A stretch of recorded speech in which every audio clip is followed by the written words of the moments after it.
are now less than 9 hours away from polls opening in Denver. Voters will decide on the next mayor.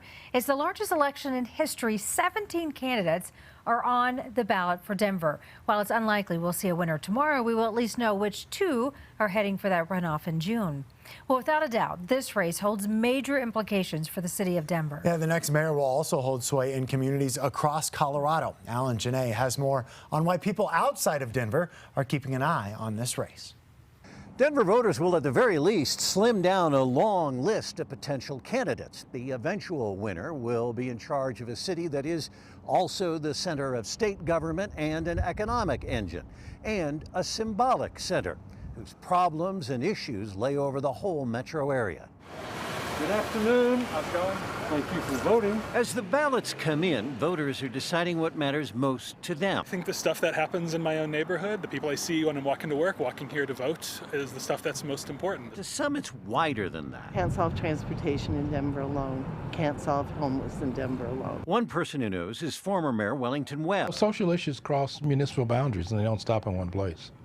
And it takes a lot of coordination and communication between both suburban mayors and the mayor of Denver to work on a lot of these together. Webb served as mayor from 1991 to 2003 when Denver growth became supercharged. Have we lost a little bit of cachet in the city? I think a little bit. Homelessness and crime top many lists.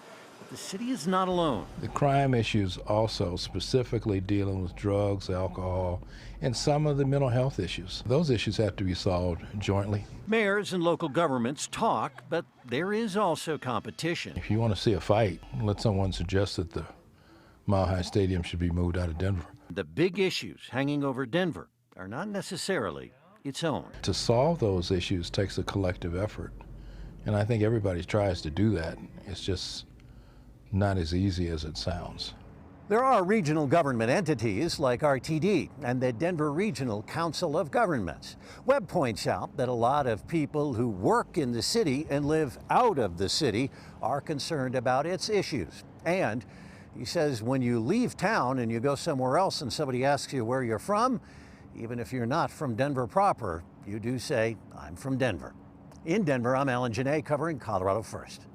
Now, it is too late to mail in your ballot, but you can still vote in person or drop off your ballot. You can do that tomorrow. We've made it easy for you to find a location in our voters guide. You can also find profiles of each of the candidates. That's all available for you on our website, cbscolorado.com. And make sure you join us tomorrow. We will have results all evening on our 24-hour streaming service, starting at 7 and running all the way through our 10 p.m. newscast.